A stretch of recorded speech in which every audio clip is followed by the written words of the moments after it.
What's up everybody, it's Paul from Boosted Films, and in this video we're going to change the engine air filter and the cabin air filter on this 2018 Subaru Crosstrek. Now if you want to use the same filters I used in this video, you can check the video description down below or the pinned top comment, but let's jump into it.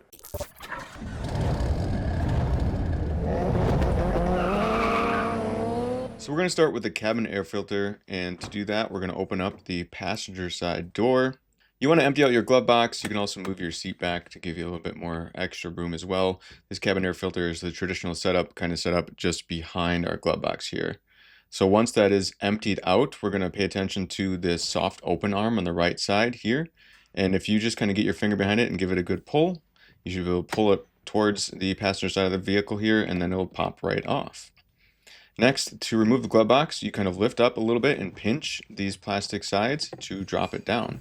Then your glove box might hang on the hinges down there, which would be fine, or if it comes right off the hinges, you can just take the glove box entirely out of the way. Now we can actually see where our cabin air filter is held in place, and there's this white cover here that has two spots on the bottom where you can squeeze to then pull this cover off. And once the cover is out of the way, it will reveal our cabin air filter. So this is tucked up a little bit. You want to pull it down just a little bit here, and then you should be able to pull it out. If there's any larger debris on top of the filter, try to keep it on top of the filter and so it doesn't fall into your blower motor. You can bend these filters around a little bit, but it should just be able to pull out pretty easily. Now I always like to compare the old to the new. So here's our new cabin air filter. Just going to check it out, make sure it's the same size, width, thickness, and everything like that. So it should fit in there correctly. And we're also going to know that it says airflow direction on the side here. So with airflow direction, in this case, the arrow is going to be down. And this will kind of only slide in one way. If you tried to slide it in the first way, you could see it was too wide. So I gave it a spin and then slid it in. And then I lift it up just a little bit here as well. You want to just touch it up and lift it up a little bit, because on the back side of this cover, there are some protruding points that are going to hold it up that you're going to see in just a second here as well. So those are those protruding points I was talking about right there, just so you can get a good shot of those.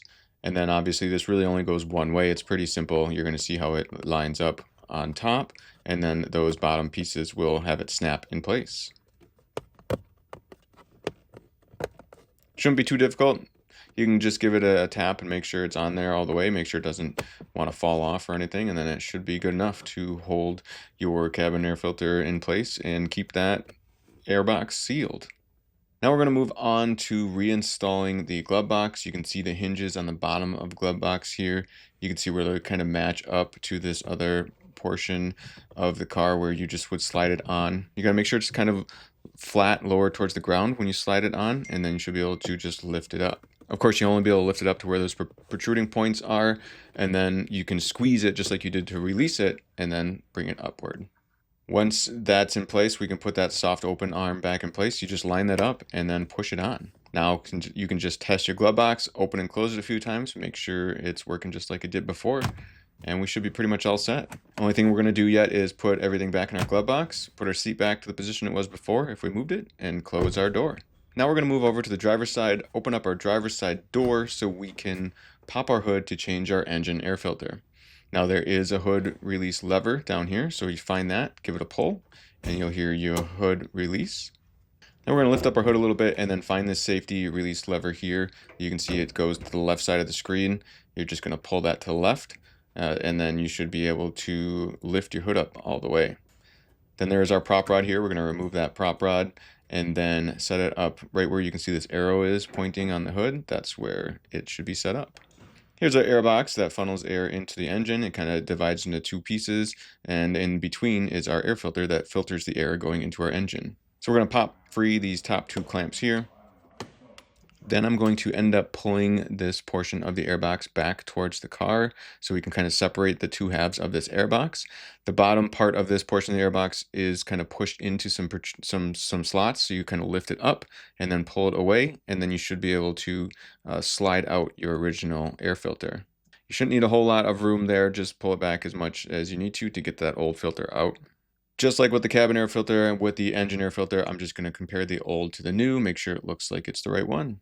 So to reinstall it here, we're going to lift up this portion of the cover again, and actually I'm going to look inside, make sure there's no large debris in there. If there's a big leaf or anything in there, I'm just going to pull it out right away.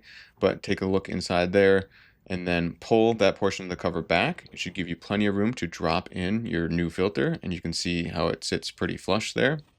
And I'm going to change the view to give you a shot of those slots towards the bottom where this portion of the airbox kind of sits in. You want to make sure that you line up those slots, and it should kind of drop in place there, and then you should be able to tip it towards the top will tip forward towards the front of the car, and then those clamps should just, you know, clip in place. So if you're having too much trouble getting those to clip in place, I would just make sure you double check the bottom portion of the airbox. And another way you can double check that bottom portion of the airbox is by looking right here and just making sure this all sits pretty flush. This is on the other side, just a good view of how you can see the two covers, or I should say that cover mates up like it should. Finally, we're going to close our hood. We're going to lift it up a little bit, remove our prop rod, set it down back to the spot where it will clip in place. Clip our prop rod in place. And then I like to just hold up the hood about a foot or so or a little less, and then just let it drop down, and you should hear it lock in place. So there you have it. That's how I change the engine air filter and cabin air filter on this Subaru. Special thanks to JXB Performance for letting me use one of their vehicles to film this video. If you want to check them out, their website is jxbperformance.com. They make drive shaft carrier bushings.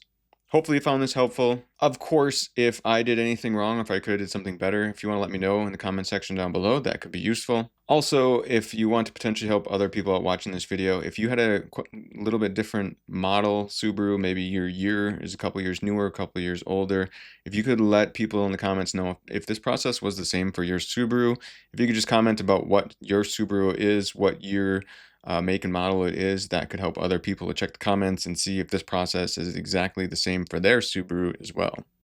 And finally, this is Paul from Boosted Films saying thanks so much for watching.